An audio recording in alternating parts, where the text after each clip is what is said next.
다음 주에 벌써 종강이죠. 종강인데 우와 이만큼이 남았어. 이거 언제 종강하냐. 종강합니다. 1일로 따른 기초 강의여서 강론 부분하고 계약법 부분은 개념과 그런 거 위주로 볼 거고요. 그 다음에 이제 3, 4월 달 강의가 제일 중요합니다. 이름 자체가 심화여서 3, 4월 달은 이제 여러분들이 시험장 가갖고 한 6, 70점 맞을 수 있는 양까지를 다 할 겁니다. 그래서 양도 많고 말도 좀 빨라지고 수업도 조금씩 더 길어지고 그럴 거예요. 그래서 아직도 집에서 뒹굴 하시는 분들은 3, 4월 달은 반드시 학원에 결석하지 않고 오셔가지고 강의를 들어주셔야 됩니다. 다음 주 이제 계약법까지 볼 거고요. 3월 달 첫째 주에 개강을 하면서 민사특별법을 할 겁니다. 개강하는 날 처음 오신 분들은 지진 나겠죠? 괜찮아요. 민사특별법은 앞에 있는 기초 내용에서 아주 기초적인 것만 알고 있어도 충분히 소화 가능하게끔 시험 문제 나오고 그거를 첫날 할 겁니다. 그래서 민사특별법은 1, 2, 3, 4월 달 거쳐갖고 3월 첫째 주 딱 한 번 하고 끝낼 거예요. 그리고 이제 문제풀이 가서 한 번 더 보고 시험 직전에 이렇게 체크하고 그러면 민사특별법 문제 6문제 중에서 3문제는 맞출 수 있게 해드릴 테니까 민사특별법 갖고 스트레스 받지 마세요. 야, 3문제 맞춰갖고 되냐 이 자식아. 민특법은요 3문제만 맞춰도 합격합니다. 6문제 나오는데 절반만 맞춰도 합격하니까 민사특별법 가지고 스트레스 받지 마세요. 아시겠죠? 3월 첫째 날 첫 주 개강하면서 민사특별법 할 겁니다. 그렇게 강의를 진행할 거니까 염두에 두고 생각하시면 돼요.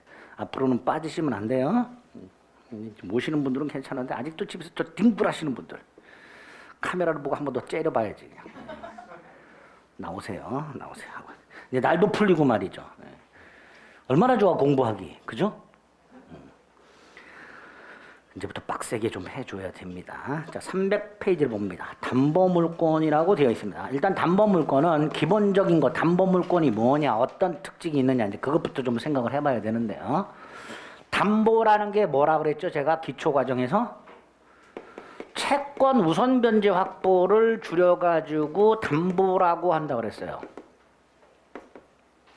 채권 우선 변제 확보. 빌려준 돈이든 손해배상이든 다른 사람보다 먼저 받는 것을 확보하는 것을 담보라고 한다고 그랬습니다. 이거 왜 필요하다고 그랬어요? 채권은 평등하기 때문에 을이 1월 10일 날 1천만 원을 빌려줬고 1월 30일 날 돌려받기로 했다. 병이 1월 20일 날 2천만 원을 빌려주고 역시 30일 날 변제받기로 했다. 변제 기일이 똑같죠? 자, 1월 30일이 됐을 때 을하고 병 중에서 누가 먼저 받을 수 있는가? 을은 이렇게 주장하죠. 내가 먼저 빌려줬으니까 나한테 먼저 갚아. 반대로 병은 야, 나는 2배를 빌려줬잖아. 내가 액수가 더 크잖아. 나한테 먼저 갚아. 이렇게 얘기할 거예요. 그죠? 근데 갑의 입장에서는 누구한테 먼저 갚아야 돼요? 갑의 마음이죠. 갑은 을에게 먼저 갚을 수도 있고 병에게 먼저 갚을 수도 있죠. 30일 날 갑이 을하고 병한테 야, 돈 보낼 테니까 계좌 알려줘. 병이 먼저 알려왔어요. 그럼 병한테 먼저 갚으면 돼요. 평상시에 을은 굉장히 짰어. 병은 느긋하게 기다려줬어. 그러면 갑은 누구한테 먼저 갚고 싶어? 느긋하게 기다려준 병한테. 갑의 마음이야. 다시 말해서 채권이 먼저 발생했느냐, 액수가 더 크냐, 이런 거 따지지 않고 변제기가 동일하다면 평등합니다. 즉 다른 채권자보다 우선 변제 받을 권리가 없어요. 이걸 채권자 평등주의라고 합니다. 그래서 채권자들 중에는 당연히 내가 먼저 받고 싶은데 라는 생각을 하는 사람이 있게 되겠죠. 그 기능을 하는 게 담보제도라는 거예요. 그 담보제도가 두 종류가 있다. 사람을 통한 인적 담보와 물건을 통한 물적 담보가 있다. 여기서 인적 담보는 여러분들이 아는 거, 보증인. 보증 잘못 섰다가 패가 망신하죠. 그 보증인 생각하면 되고요. 그 다음에 물적 담보가 바로 담보 물권입니다. 채무자가 제공한 물건의 경매 대가로부터 다른 채권자보다 먼저 변제받는 것, 그게 물적 담보, 담보 물권이 되는 거예요. 그 담보물권이 크게 두 종류가 있습니다. 전형 담보물권과 비전형 담보물권이 있는데 전형 담보물권은 민법에 규정이 되어 있고요. 비전형 담보물권은 다음 주에 보들 민사특별법 중에 가등기 담보 등에 관한 법률이라는 게 있습니다. 그 가등기 담보 등에 관한 법률로 규율하는 걸 비전형 담보물권이라 합니다.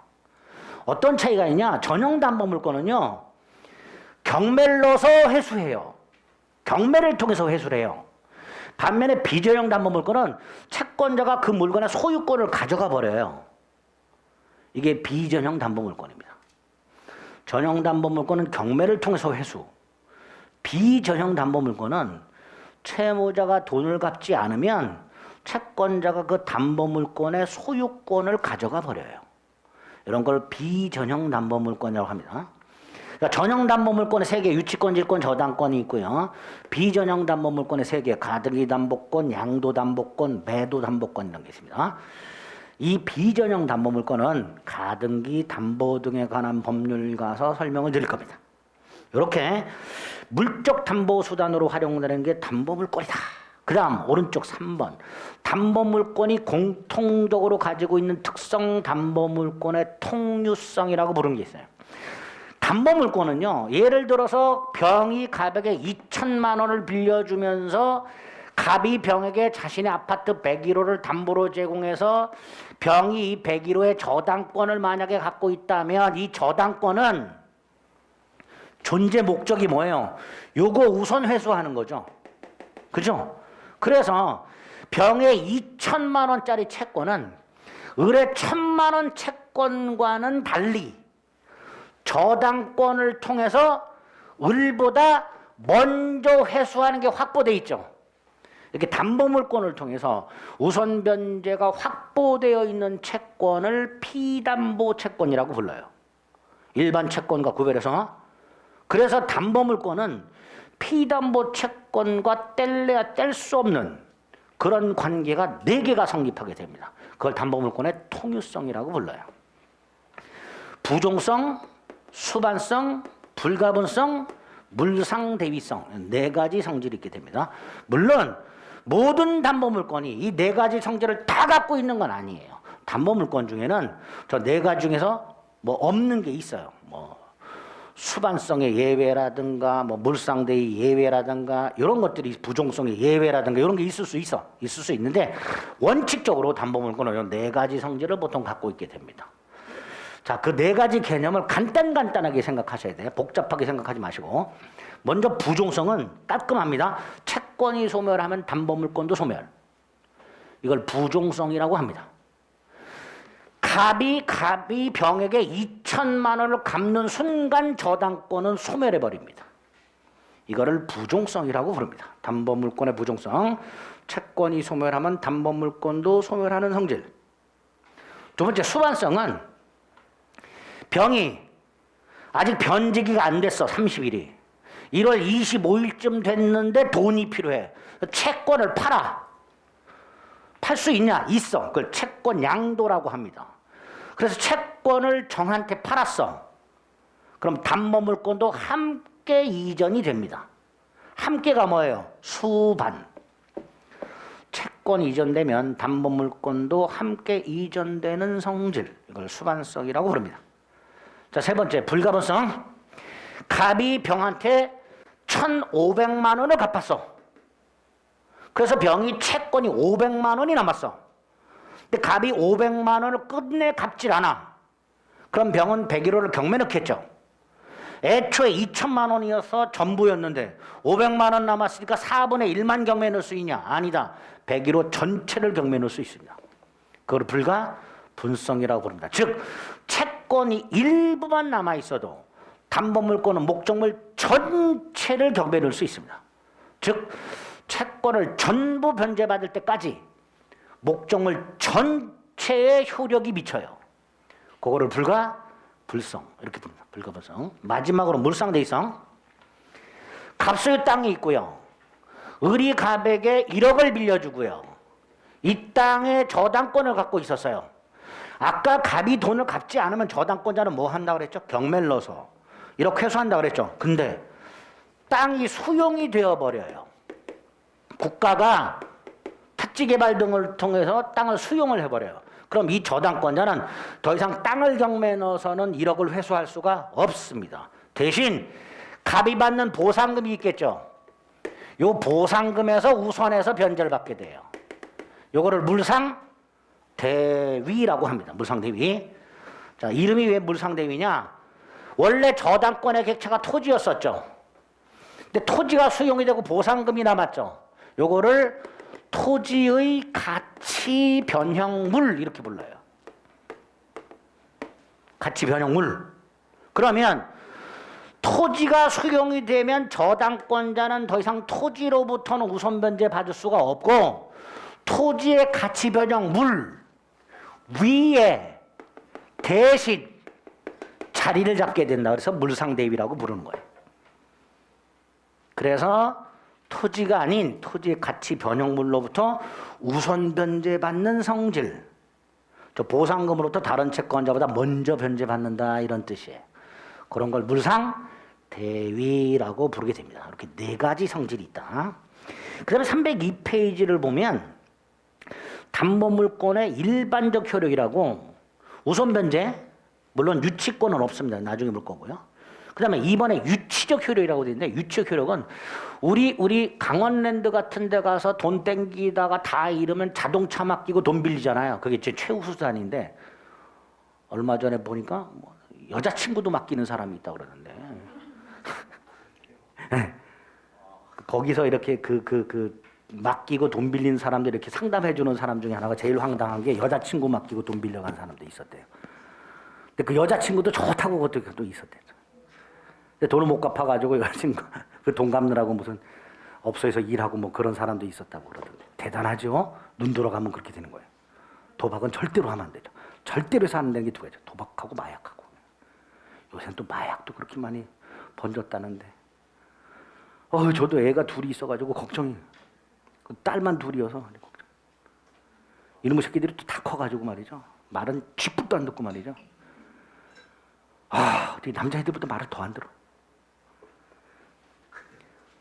지 혼자 컸어? 지 혼자 컸어? 에? 야, 뭔 얘기를 하면 뭐 아빠는 뭐 아빠 시대하고 자기네 시대가 다르다 그러면서 뭐 아유 말을 1도 안 줘. 1도 안 줘. 세상에. 그래서 친구들 만나러 어디 간다 그러면 걱정스럽습니다. 맨. 와이프하고 둘이 눈에 불을 켜고 막 뭐 얘기하다가 또 그래도 착해요.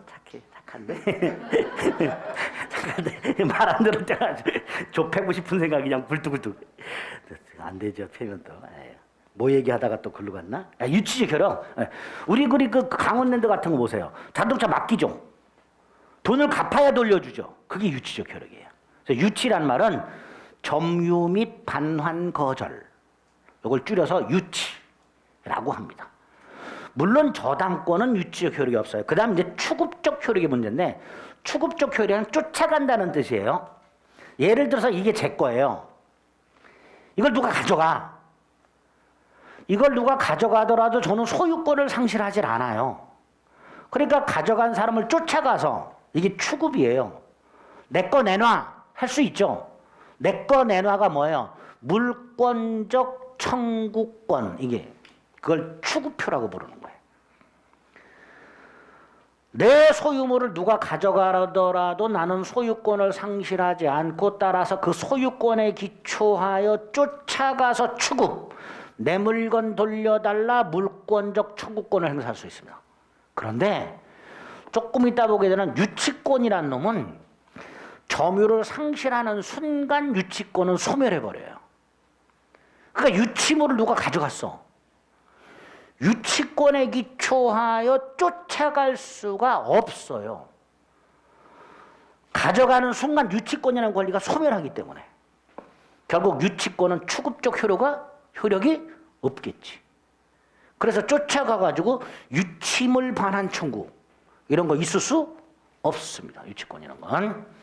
수익적 효력은 신경 안 쓰셔도 되고요. 그래서 어쨌든 이런 효력들이 일반적으로 있는데 모든 담보물권이 다 갖고 있는 건 아니고 이런 개개 효력이 없는 권리들도 있다. 그런 걸 이제 하나하나 체크를 좀 해 주셔야 됩니다. 자, 이렇게 담보물권의 이제 기본적인 내용이에요. 그리고 이제 우리 시험범위에 담보물권이 두 개가 나오죠. 유치권하고 저당권이 나옵니다. 그 중에 유치권 두 문제 나오죠. 내용도 그렇게 어렵지 않으니까 유치권 문제는 무조건 맞춰주셔야 됩니다. 물론 이제 사례 형태로 길게 나오면 그건 찍어야 되지만 일반적으로는 쉽게 나오니까 먼저 유치가 뭐였었죠? 점유 및 반환 거절이라 그랬습니다. 뜻을 생각해 봅니다. 우리 민법 320조에서 타인의 물건 또는 유가증권을 점유하는 자가 이렇게 시작을 해요. 그 중에서 유가증권은 생각하지 마시고 물건만 생각해 봅니다. 타인 물건, 부동산 또는 동산이겠죠. 타인 물건을 점유하는 자가 그 물건에 관하여 생긴 채권, 이 변제기에 있을 때 그걸 변제받을 때까지 그 물건을 유치할 권리가 있다. 이렇게 해놨어요. 그게 320조입니다. 어떤 건가 생각을 해봅니다. 건축주 갑 도급인이라고 부릅니다. 건축회사 을 수급인이라고 부릅니다. 공사가 끝났습니다. 공사대금을 받아야 돼요. 그죠? 근데 갑이 공사대금을 안 줘요. 그럼 을은 공사대금을 받을 때까지 건물을 뭐 할 수 있다? 유치할 수 있다. 공사대금을 받을 때까지 건물을 점유하면서 반환을 거절할 수 있다. 갑의 자동차를 수리한 을 수리비 받아야 되죠. 수리비를 받을 때까지 자동차를 뭐 할 수 있다? 유치할 수 있다. 갑의 주택을 임대차한 을 보일러가 고장났다. 누가 고쳐줘야 된다고요? 집주인이 고쳐줘야 되죠. 임대인이 고쳐줘야 돼요. 임대인 비용으로 임대인이 고쳐줘야 돼요. 그런데 임대인과 연락이 안 돼서 을이 자기 돈으로 고쳤어. 나중에 임대인이 돌려줘야 되죠. 만약에 안 돌려주면 임차인은 그 비용을 돌려받을 때까지 주택을 뭐 할 수 있다? 유치할 수 있다. 유치할 수 있다. 또 판례가 있어요. 갑이 기르던 말이 을의 농작물을 훼손시켰어. 그래서 을에게 손해가 생겼어. 갑한테 손해배상 받아야 되죠. 손해배상을 받을 때까지 말을 뭐 할 수 있다? 유치할 수 있다. 이런 게 다 유치권이 되는 거예요.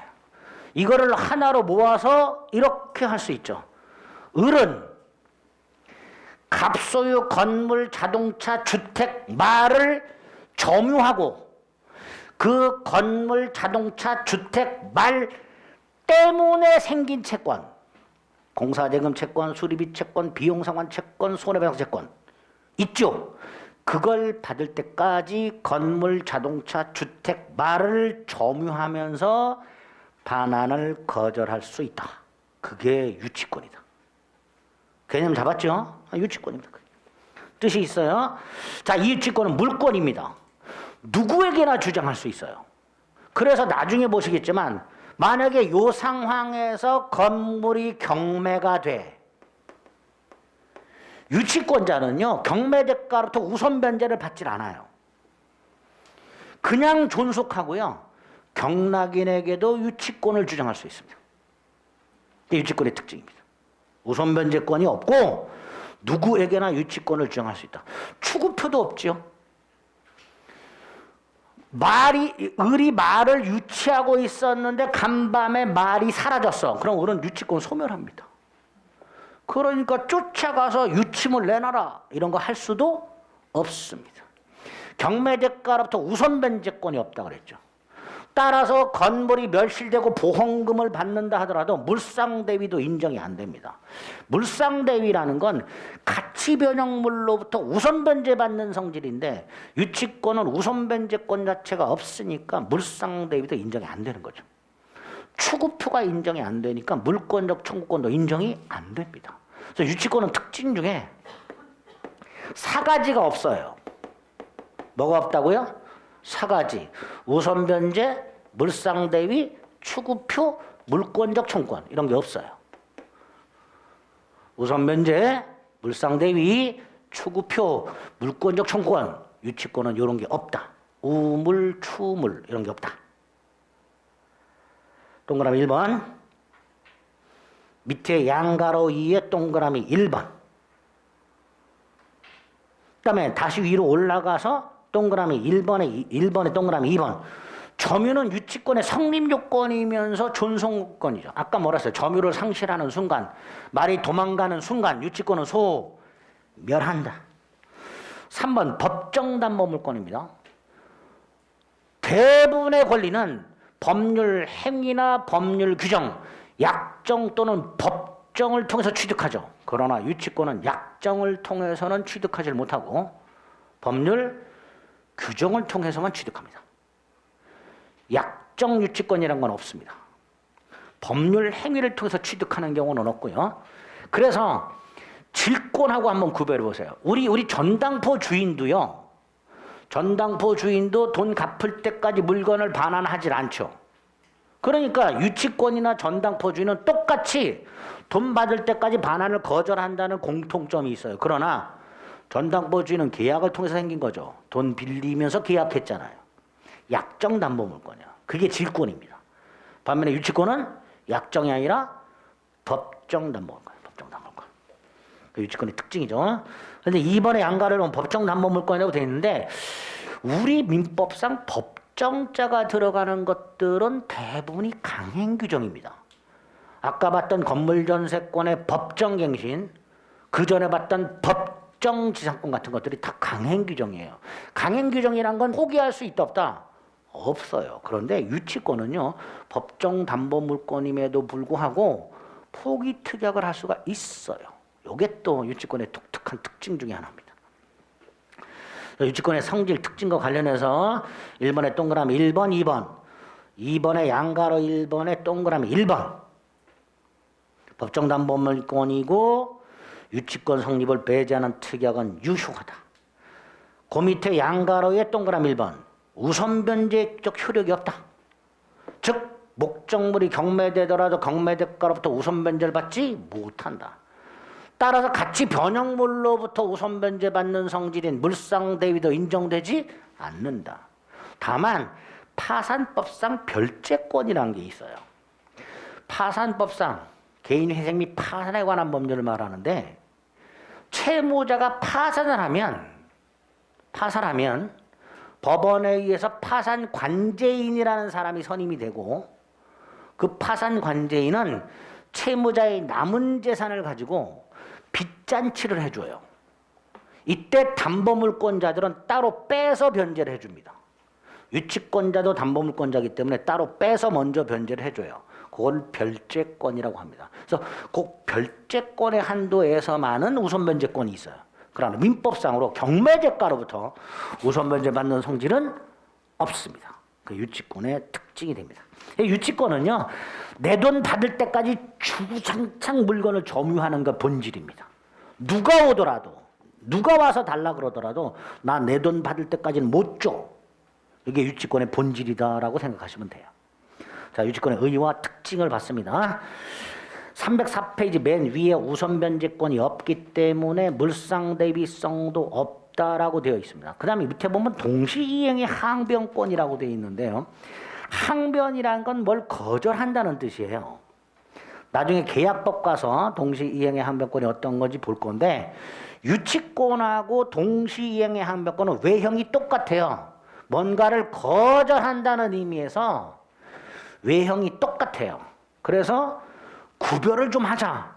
간혹 가다가 유치권과 동시이행변권 비교하라는 문제가 간혹 출제가 됩니다. 나중에 실화 가서 한꺼번에 두 제도를 보고 비교를 하겠습니다. 일단 오늘은 둘 다 외형상 비슷하구나. 그렇게만 일단 생각을 해두시면 됩니다. 그 다음에 3번에 유치권의 성립요건이 나왔어요. 취득요건이죠. 자, 유치권은 법률 행위를 통해서는 취득 못한다 그랬죠. 법률 규정에 의해서만 취득한다 그랬고요. 그럼 법에서 요러한 경우에 유치권을 취득한다라고 규정을 하고 있겠지? 아닙니다. 그런 규정은 없어요. 다만 유치권의 규정들을 분석을 해서 학자들이나 대법원이 유치권이 성립 또는 취득하려면 5가지 요건이 필요하다라고 요건을 설명하고 있습니다. 그 유치권 성립 요건 또는 취득 요건이 됩니다. 유치권이 성립하기 위한 요건 5개. 제가 기초과정에서도 꼭 암기하시자라고 했었어요. 5개. 혹시 외우고 계신 분들 5개를 외워야 거기다 살 붙인다 그랬잖아. 안 외우면 살을 못 붙이죠. 자, 오늘 다시 한번 5개 외웁니다. 첫째가 타인 물건이어야 돼요. 당연하죠. 내가 내 물건을 나한테 유치할 수는 없으니까 당연합니다. 타인 물건일 것. 여기서 이 타인은 꼭 채무자만을 말하는 게 아닙니다. 두 번째, 이게 중요해요. 유치권 320조를 보면 물건에 관하여 생긴 채권이 있어야 돼요. 유치권자가 가지고 있는 채권이 물건에 관하여 생긴 채권이 있어야 돼요. 요거를 물건과 채권 간의 결련성 결련관계라고 합니다. 요게 어려워요.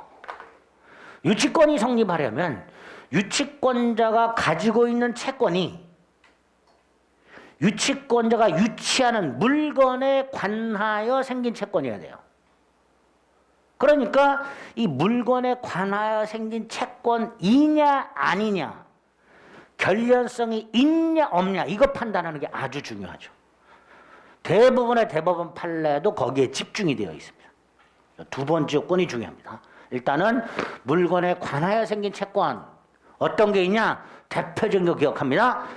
건물과 공사대금 채권, 물건과 수리비와 같은 비용 채권, 물건 때문에 생긴 손해배상 채권, 이런 것들이 전형적으로 결련성이 있다라고 얘기를 합니다. 이게 두 번째 요건이에요. 물건에 관하여 생긴 채권. 세 번째가 이 채권이 변제기가 도래해야 돼요. 변제기 도래. 갑이 1월 10일 날 자동차 수리를 맡기면서 자동차는 오늘 찾아가고 수리비는 25일 날 주겠다. 을이 오케이. 그러면 아직 수리비는 지급할 날짜가 도래하지 않았죠. 그럼 유치권은 성립하지 않습니다. 다른 담보물권들은요, 변제기 도래가 그 권리를 실행하기 위한, 경매하기 위한 요건이에요. 즉 저당권 같은 것들은 변제기가 도래하지 않아도 성립합니다. 질권도 마찬가지입니다. 자동차 맡기면서 돈은 한 달 뒤에 갚겠다. 자동차를 맡겼으니까 질권 성립했죠. 변제기가 도래하지 않아도 질권 성립합니다. 저당권도 마찬가지죠. 은행으로부터 돈을 빌리면서 변제는 2년 뒤에, 그리고 미리 저당권 설정. 즉 다른 담보물권들은 변제기가 도래하지 않아도 성립해요. 하지만 유치권은 변제기가 도래해야 성립합니다. 변제기가 도래해야. 네 번째, 유치권자가 물건을 점유해야 되는데요. 이 점유가 적법해야 돼요. 따라서 공사대금을 못 받았다 해서 용역업체 등을 동원해서 갑을 힘으로 몰아내고 점유했어. 그럼 유치권이 인정되지 않습니다. 적법하게 점유해야만 유치권이 인정이 됩니다. 그래서 갑한테 야, 네가 더 공사대금 주니까 내가 건물 점유할래. 그때 갑이 그렇게 하세요. 그래서 점유했어. 그런 경우에 유치권이 인정되는 거예요. 적법 점유해야 됩니다. 다섯 번째, 당사자 사이의 유치권 포기 또는 배제하는 특약이 없어야 됩니다. 아까 유치권은 법정 담보물권이라고 그랬죠. 포기할 수 있다고 그랬죠. 포기하면 유치권 인정 안 되는 거죠. 따라서 유치권을 포기하는 특약이 없어야만 유치권이 성립하게 됩니다. 5가지 요건 머릿속에 꼭 기억해 두세요. 정말로 기억하셔야 돼요. 그래야 3월 달에 살을 붙이지. 제가 1월 달에 기억하세요. 살 붙일 거예요. 그랬는데 안 했어. 난 이번 달부터 시작했다, 자식아. 지금 외워. 외워야 나중에 살을 덕지덕지 붙이게 됩니다. 그래서 누가 자고 있는데 옆구리 푹 찔러서 깨웠어. 깨우면서 유치권 성립 요건 그러면 5개가 툭 튀어나와야 돼. 안 튀어나와도 돼요. 투록 안 튀어나와도 되니까 짠해서 생각이 나야 돼. 5개. 이렇게 성립하고 난 다음에 유치권의 효력이라고 유치권자의 권리와 의무가 나와요. 권리가 유치권이 있고 경매권이 있고 간이변제 충당권이란 게 있고 과실수지권이 있어요. 그리고 비용상환청권이 있게 됩니다. 의무가 2개. 선량한 관리자의 주의 의무와 유치권자의 채무자의 승낙 없이는 유치물로 사용해서는 안 되는 의무, 이런 것들이 있게 됩니다. 권리 5개 하고요. 물론 하나가 더 있습니다. 그건 나중에 보고요. 의무 2개, 권리 하나 더 쓸까? 보존에 필요한 사용권, 비용 상환청권 이렇게. 권리 6개 하고 의무 2개, 요거 확인하시면 되고요. 마지막으로 유치권 소멸 사유 정리하시면 되는데 여기 성립 요건부터 해서 여기까지는 심화 과정에서 조금 더 자세히 볼 겁니다. 일단 오늘은 유치권이 뭐냐, 어떤 특징이 있냐, 그리고 유치권이 성립하려면 어떤 요건이 필요하냐 5개. 여기까지는 명확하게 숙지 암기를 해 두셔야 됩니다. 아시겠죠? 꼭 기억하세요. 나머지 구체적인 내용들은 다음에 볼 겁니다. 자, 그리고 마지막 저당권 보겠습니다. 313페이지. 저당권도 유치권 2문제 나온다 그랬어요. 저당권은 2문제 내지 3문제. 그래서 유치권하고 저당권 합쳐서 4, 5문제가 나온다 그랬습니다. 지상지역 전세권은 각각 1문제씩 3문제 나오는데 유치권 저당권은 2개 합쳐서 4문제 내지 5문제가 나온다. 당연히 이 2개를 더 열심히 하셔야 되죠. 자, 저당권도 개념과 어떻게 취득하는지만 살펴보겠습니다. 자, 먼저 저당의 뜻이 뭔지 생각해 봅니다. 주택담보대출, 부동산 담보대출 받는 거 생각해 보시면 돼요.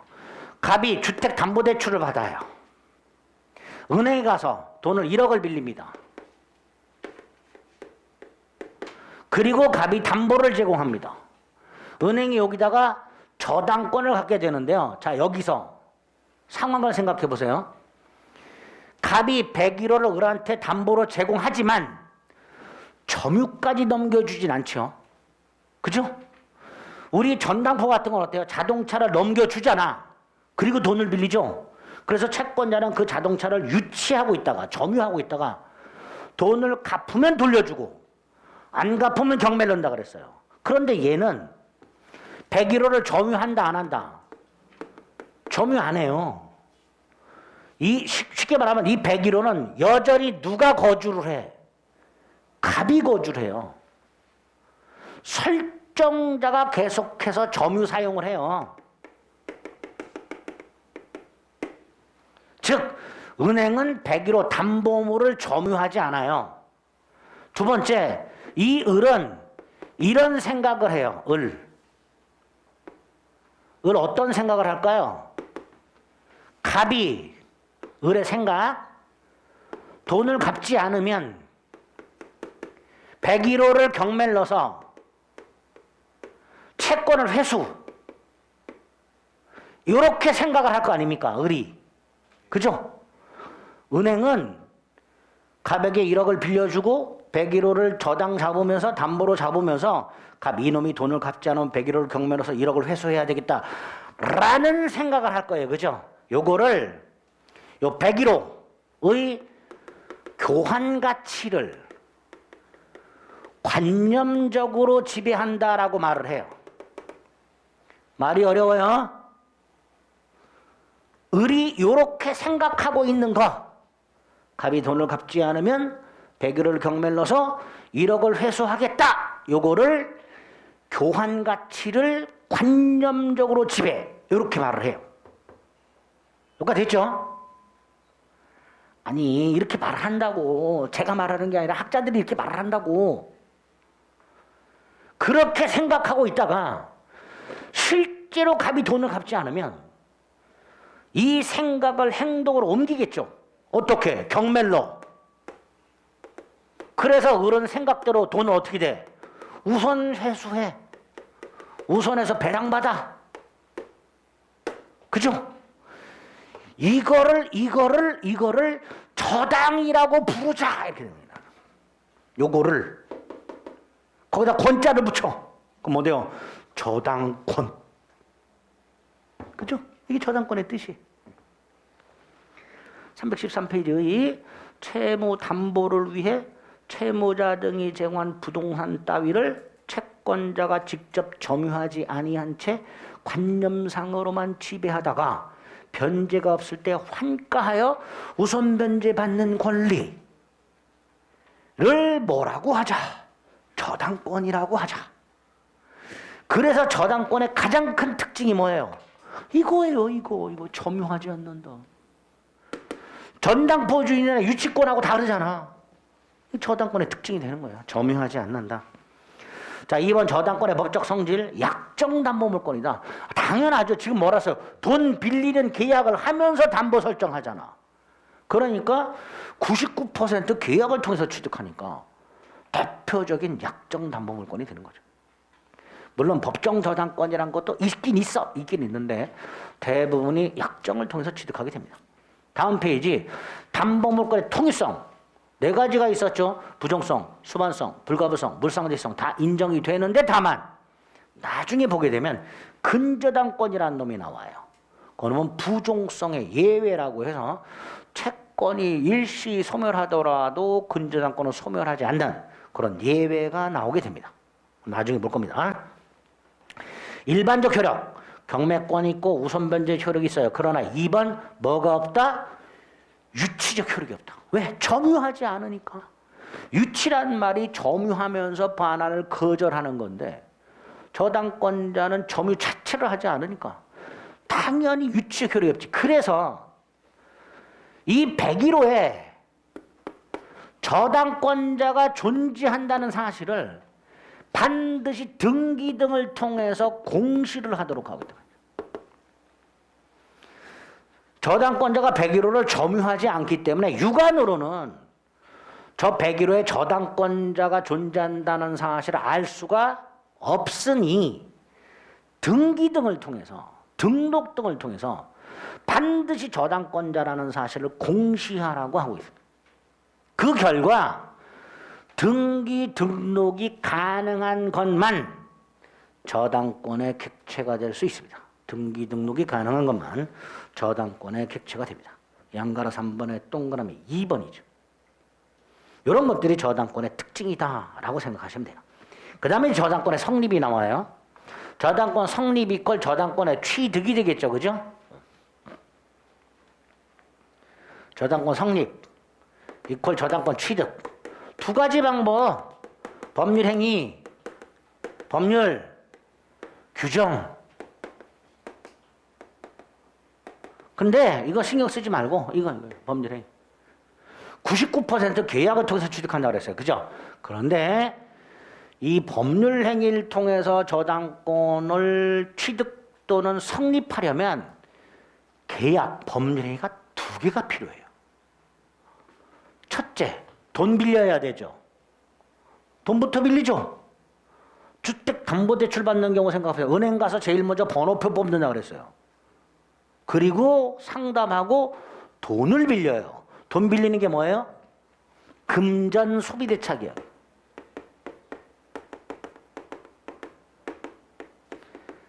은행에서는 뭘 써요? 대출약정서라는 걸 쓰죠. 그 대출약정서가 민법으로 따지면 금전 소비대차 계약입니다.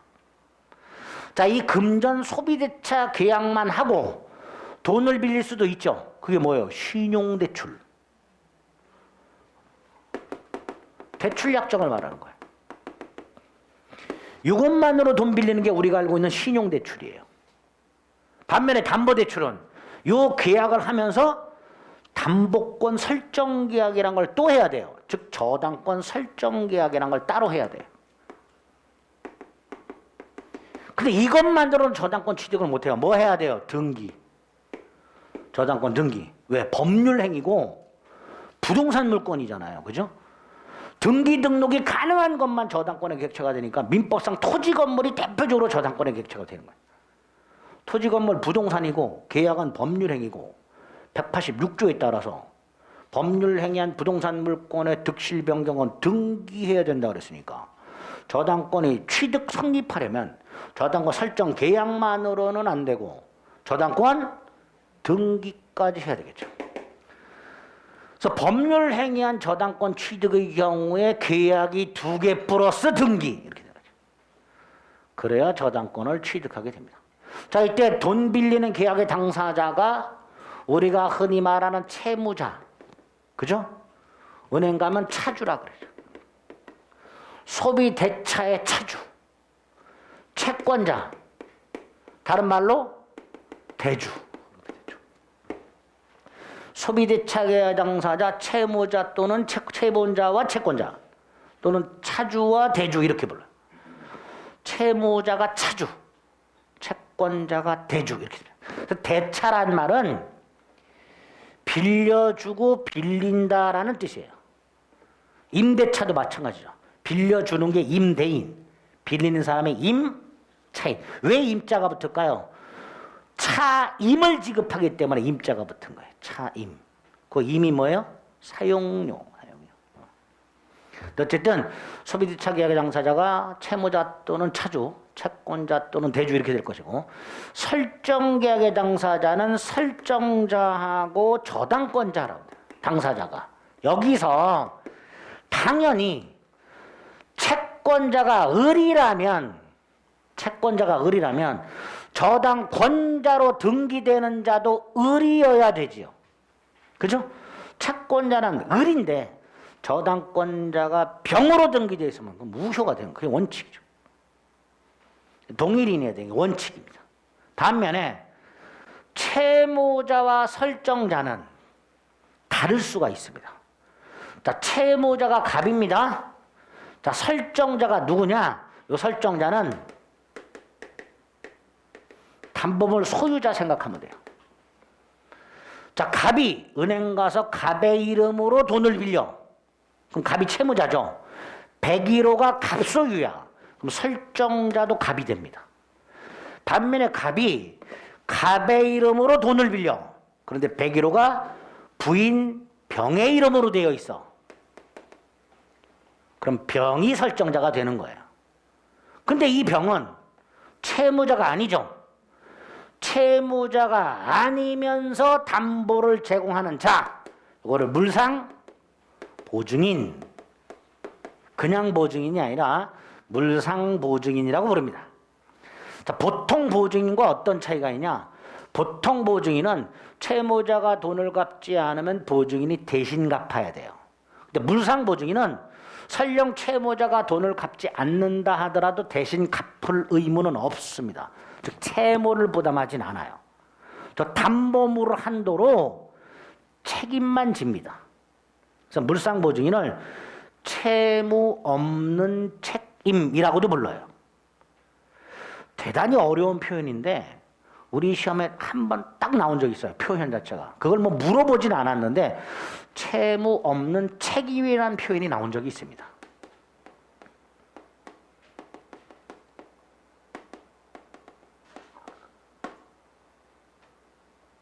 물상보증인은 갑이 돈을 갚지 않았을 때 그냥 물건만 날리면 돼요. 물건만 가지고 책임을 지는 거야. 그걸 날리고도 채무가 남았다. 갚을 의무는 없습니다. 그게 물상보증인이 됩니다. 결과적으로 설정자는 채무자 또는 물상보증인. 조심해야 될 게 원칙 채무자 예외 물상보증인이 아니에요.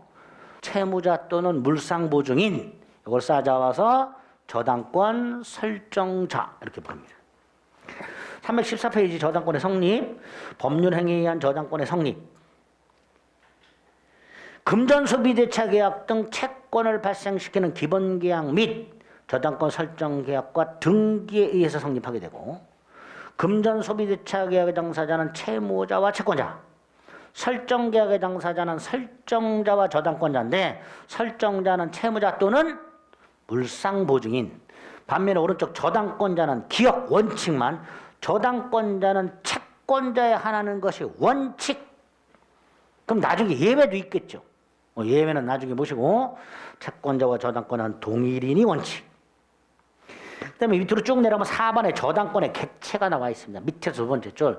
저당권은 반드시 등기 등록을 해야 되기 때문에 등기 등록이 가능한 것만 저당권의 객체가 된다.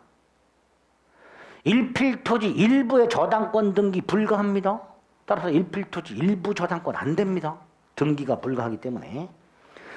자, 그래서 다음 페이지 민법상 저당권의 객체는 부동산, 토지 또는 건물에다가 371조에서 권리 중에서 지상권과 전세권 두 개, 지역권은 안 되고, 아까 뭐라 했어요? 지역권에만 저당권 설정할 수 없다 그랬죠. 지역권 빠지고 지상권과 전세권도 저당권의 객체가 될 수 있다. 내가 땅이나 건물이 없는 대신 남의 땅의 지상권, 남의 건물의 전세권을 갖고 있어. 그럼 그 지상권이나 전세권을 담보로 제공하고 돈을 빌리면서 그 지상권이나 전세권의 저당권 등기할 수 있습니다. 지상권 등기 밑에 부기 등기로 저당권 등기, 전세권 등기 밑에 부기 등기로 저당권 등기. 그래서 민법상 저당권은 총 4개. 토지 저당권, 건물 저당권, 지상권 저당권, 전세권 저당권이 나옵니다. 특히 전세권 저당권은요, 나중에 이 전세권 저당권자가 돈을 회수하는 방법, 그게 나중에 또 나옵니다. 물상대유하고 결합해서. 그게 또 오지게 어려워요. 어쨌든 4가지가 있다. 그렇게만 일단 기억을 해주시고, 물론 예외적으로 특별법에서 등기 등록이 가능한 물건을 저당권의 객체로 할 수 있도록 해놨습니다. 대표적인 임목이죠. 임목에 관한 법률에 의해서 보존 등기된 수목의 집단. 자동차 등록하죠? 선박 20톤 이상의 선박, 항공기, 건설기계, 공장기계 이런 것들도 다 등기 등록이 가능하고 그런 것들은 저당권의 객체로 할 수 있게 됩니다. 그래서 4번째 줄에 보면 동그라미 보나 자동차 등 특정 동산 저당법이라는 것도 마련이 되어 있는데 감사하게도 단 한 번도 출제가 된 적이 없습니다. 민법이 특별법인데 고맙게도 동산이니까 안 나옵니다. 그래서 일단 우리 민법상 객체 4개만 기억을 해두시면 돼요. 토지, 건물, 지상권, 전세권. 근데 5번에 피담보 채권이라고 되어 있는데요. 피담보 채권은 일단 여기서 말하는 피담보 채권과 나중에 저당권의 효력에서 나오는 피담보 채권하고 구별을 좀 하셔야 되는데, 여기서 나오는 피담보 채권은 뭐냐? 저당권을 통해서 우선 변제를 확보할 수 있는 채권들이 어떤 게 있을까? 그게 여기서 말하는 피담보 채권이에요. 저당권을 통해서 우선 변제를 확보할 수 있는 채권. 가장 먼저 떠오르는 게 뭐예요? 현재 존행제하는 액수가 정해져 있는 특정 채권. 엔드 금전 채권. 쉽게 말하면 빌려준 돈. 그게 있을 수 있죠. 근데 그것만 되느냐? 이 문제. 아니다. 2번에 동그라미 1번. 금전 채권을 원칙으로 하되 꼭 금전 채권만 되는 건 아니다. 금전 채권이 아니지만 혹 나중에 금전 채권으로 바뀔 수 있다면 미리 저당권으로 우선 변제를 확보해 둘 수도 있다. 예를 들어서 여러분들은 이정환에 대한 채권자라 그랬어요. 무슨 채권자? 돈 빌려줬어? 아니지. 강의해라. 그게 채권이에요. 채권이란 게 뭐였었죠? 사람에게 뭐뭐 하라 청구권. 그게 채권이라고 그랬어요. 돈을 갚아라. 강의를 해라. 이게 다 채권이에요.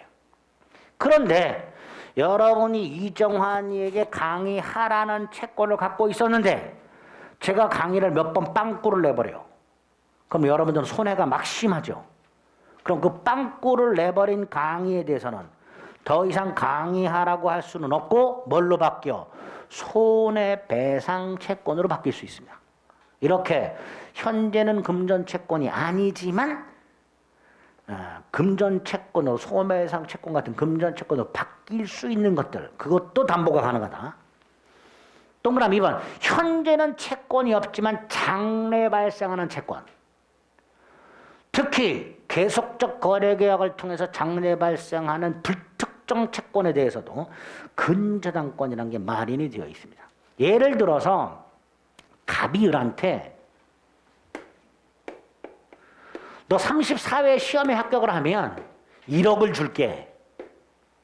이때 을은 합격을 했을 때 안 주면 열받잖아요.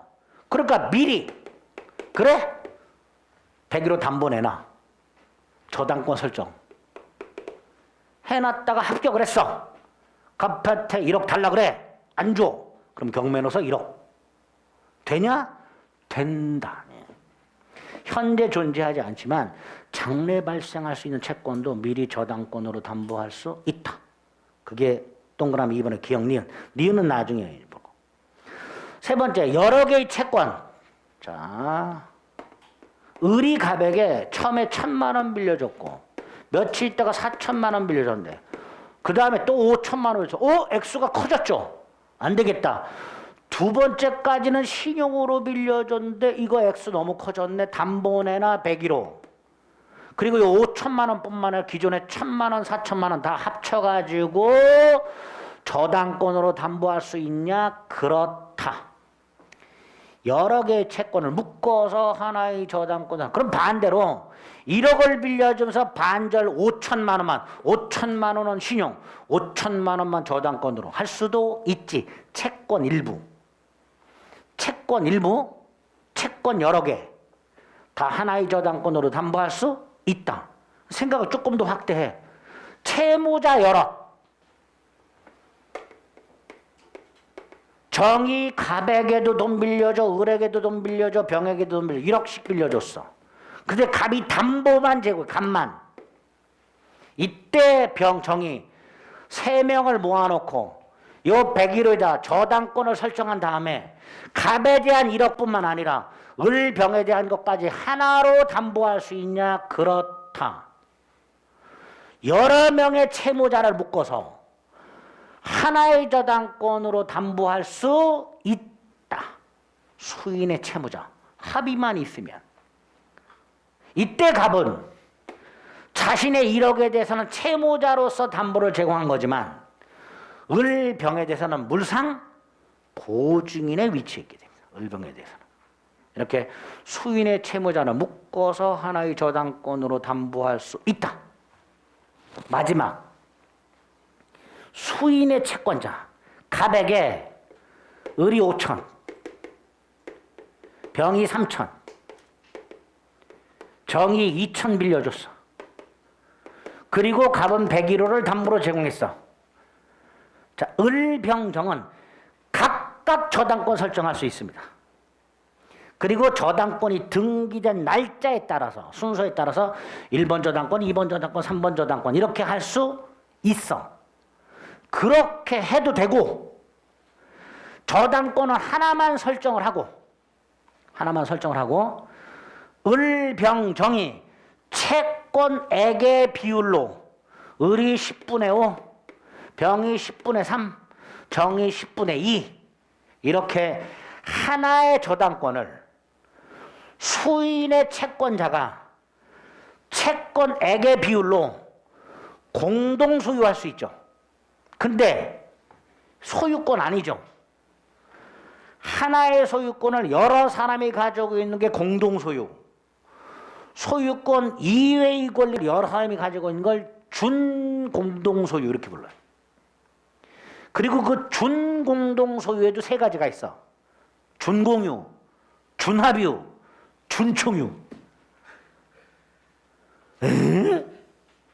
공동소유도 이미 머리에서 다 휘발이 돼서 공유가 뭔지 합유가 뭔지 충유가 뭔지 다 까먹었는데 거기에 준자까지 붙였어. 자, 좀 확나죠? 괜찮아. 자, 소유권 이외의 하나의 권리를 3사람이 공동 소유하고 있죠. 그리고 이 3사람 동업관계 있어요, 없어요?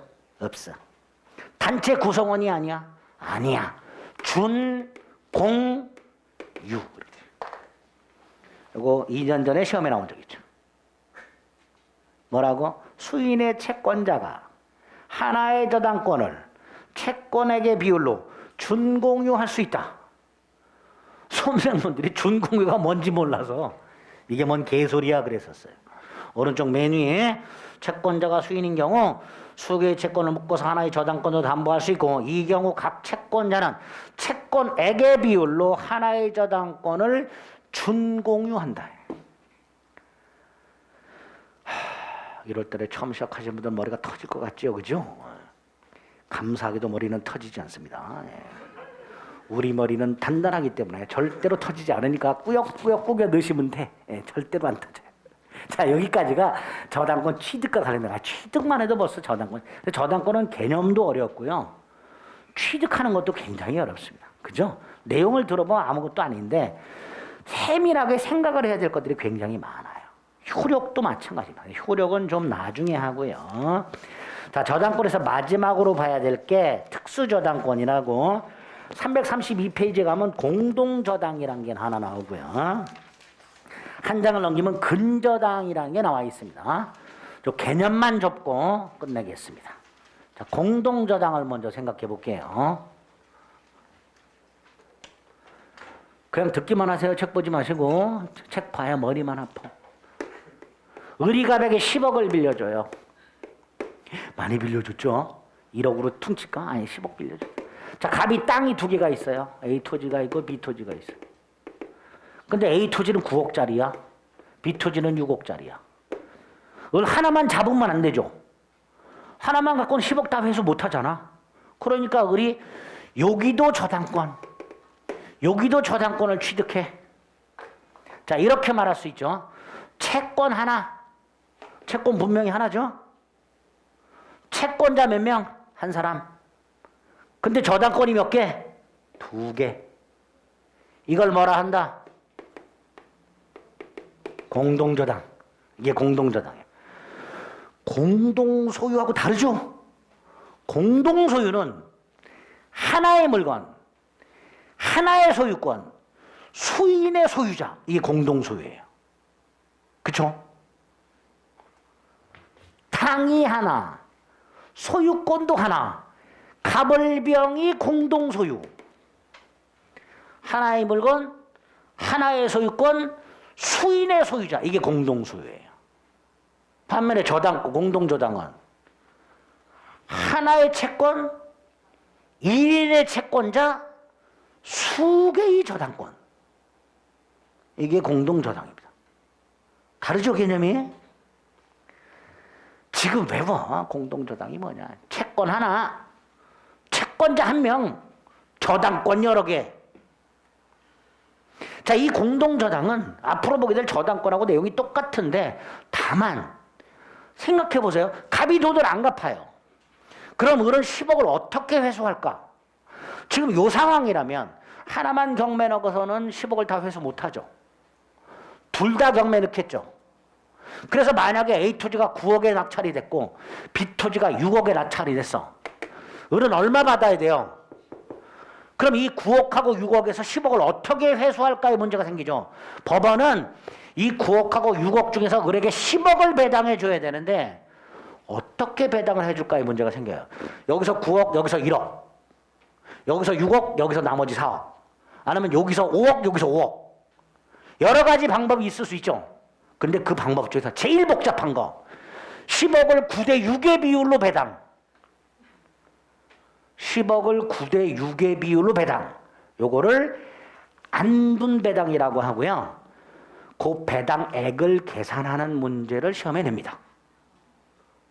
지금까지 공동저당은 배당액을 구하라는 문제가 집중해서 출제가 됐어요. 수험생들이 보자마자 덕 제낍니다. 우리 계산 문제는 다 경기 일으키잖아요. 그죠? 혹시 여기 이과 계세요? 자신 있게 달려들었다 큰일 납니다. 그게 첫 번째예요. 또 하나는 만약에 이쪽 땅값이 20억으로 뛰었어. 그럼 A 토지만 경매해도 10억 다 회수하죠. 그래서 얘가 이걸 경매 넣었어. 20억이 경락이 됐어. 10억을 다 배당해 줄 수 있느냐의 문제가 생겨요. 그죠? 그렇다. 이걸 이시배당이라 합니다. 그래서 공동저당은 포인트가 다른 거 없어요. 갑이 나중에 돈을 갚지 않았을 때 을이 둘 다 경매 넣어서 9억, 6억을 동시에 배당하는 경우하고 이게 20억으로 뛰어서 이것만 먼저 경매 넣어서 따로 배당을 하는 경우 각각 동시배당, 이시배당이라고 부르고 동시배당할 때 어떻게 배당할까의 문제와 이시배당할 때 20억으로부터 10억을 다 회수할 수 있는가의 문제, 그거를 규정해 놓은 게 368조 1항과 2항입니다. 이 368조 1항, 2항을 해석해서 실질적으로 계산하는 문제를 출제합니다. 이게 좀 어려워요. 우리 아까 간단하게 동시배당 같은 경우에 10억을 9대 6의 비율로 배당한다고 그랬죠. 배당액을 구하라. 이런 문제가 나와요. 그럼 그 배당액을 구하는 공식을 알아야 되잖아. 공식이랄 것도 없어요. 9대 6의 비율로 배당하라 그랬잖아요. 10억을 15등분을 해요. 그래서 여기서 9등분, 여기서 6등분. 그럼 계산 어떻게 하면 돼요? 이렇게 하면 돼요. 이게 무슨 공식이야? 산수지. 에? 받을 돈 곱하기 전체 담보가치분의 목적물의 가치. 이렇게. 그럼 배당받을 금액이 나와요. 그래서 6억, 4억 이렇게 배당을 받습니다. 그 배당액을 구하라는 문제가 나오고 나중에 문제를 통해서 몇 가지 풀어보면 답은 나오는데 풀 시간이 없어요. 그래서 나중에 찍어야 돼요. 찍어야 되니까. 근데 뭘 설명하고 자빠졌냐, 이 자식아. 설명 안 하고 넘어가면 또 띵겼다고 하도 뭐라 그래서. 자, 332페이지에 보면 1번에 공동저당이 있습니다. 의하고 특징 정도만 생각하시고요. 핵심이 오른쪽에 있는 368조입니다. 1항이 동시배당이고요. 2항이 이시배당에 관한 건데 뭐 굳이 읽지 마시고 공동저당은 나중에 채무자가 돈을 갚지 않았을 때 공동저당권자가 돈을 어떻게 회수하고 법원은 어떻게 배당을 해줘야 되는가, 그게 문제가 된다. 그 정도만 생각하시면 돼. 아니, 생각도 하지 마. 334페이지. 자, 근저당은 철저하게 봐주셔야 되는데, 우리 보통 은행에서 담보대출을 받으면 채권 채무액이 정해져 있죠. 1억, 2억. 이걸 특정 채권이라고 그래요. 특정 채권 담보가 저당권이야. 그런데 액수가 특정되지 않은 경우가 있을 수 있어요. 이런 경우. 의리가백에 A라는 물건을 외상으로 공급하되 3개월 뒤에 정산을 하기로 했어요. 갑이 주문할 때마다 A 물건을 외상으로 공급을 해. 그리고 나서 3개월 뒤에 정산해서 주기로 했어. 그러면 요걸 계약 기간으로 보고, 정산기간, 요걸 채권액으로 보면 3개월이라는 정산기간이 도래할 때까지 의리 물건을 공급할수록 채권액이, 외상 채권액이 늘어나죠. 채권이 늘어나요. 갑이 일부 정산해주면 줄어들어. 의리 문건 공급하면 또 늘어나. 갑이 로또 당첨됐다고 한꺼번에 다 줬어. 빵원이 되는 경우도 생겨. 그리고 또 물건을 공급해서 3개월이 딱 됐어. 3개월이 되어야 채권 액수가 얼마인지 특정이 돼요. 그죠? 그전에는 채권이 증감 변동 이렇게 되죠. 그 다음에 일정한 기간을 정해서 물건을 공급하기로 했죠. 네? 이걸 계속적 거래계약이라고 해요. 자, 이렇게 계속적 거래계약을 했을 때 채권자 을에게는 장차 증감 변동하는 액수가 아직 확정되지 않은 채권이 존재하게 돼요. 그죠? 이거를 3달 뒤에 받아야 되잖아. 을은 확정이 딱 되고 난 다음에 받아야 될 거 아니에요. 안 주면 어떻게 해? 담보를 미리 받아야죠. 그래서 계약을 하면서 가서 담보를 제공받아. 여기다가 저당권을 설정할 수가 없어. 왜? 채권 액수가 확정돼 있지 않으니까. 그래서 마련된 게 뭐다? 근저당권이다. 자, 334페이지 맨 밑에 보면요. 357조 근저당이라고 되어 있습니다. 1항에 보면 저당권은 최고액만을 정하고 채무 확정을 장래 유보하여 설정할 수 있다.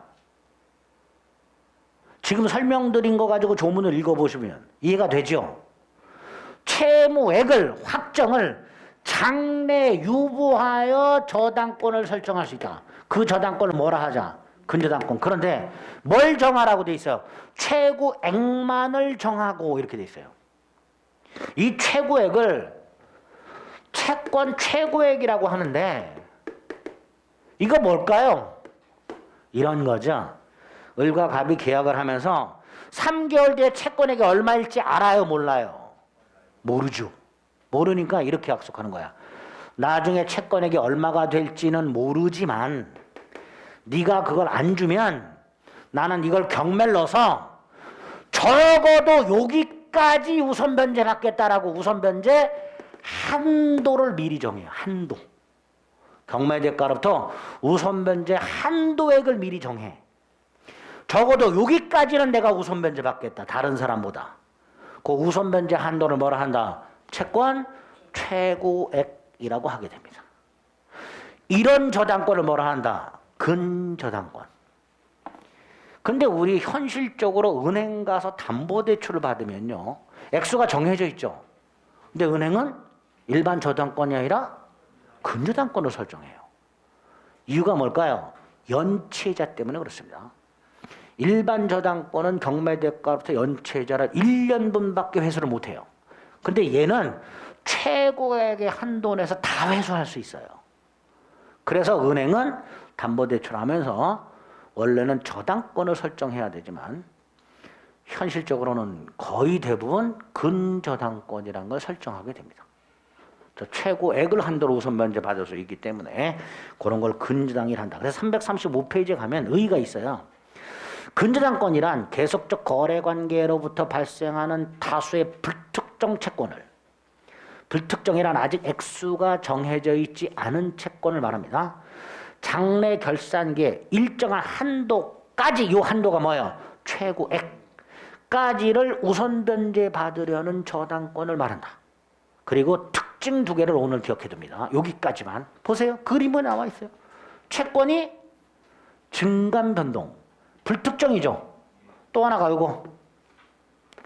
채권이 일시 소멸했어. 자, 우리 채권이 소멸하면 담보물권이 소멸하는 부종성이라는 게 있었죠. 그런데 이거 근저당권 소멸한다 안 한다? 안 합니다. 왼쪽 다시 357조 밑에 단서. 이 경우에 확정될 때까지 채무가 소멸하더라도 저당권에는 영향을 미치지 않는다. 에? 채권 채무가 확정될 때까지 채무가 소멸하더라도 근저당권은 영향을 받는다 안 받는다? 안 받는다. 근저당권은 소멸하지 않는다. 부종성의 예외.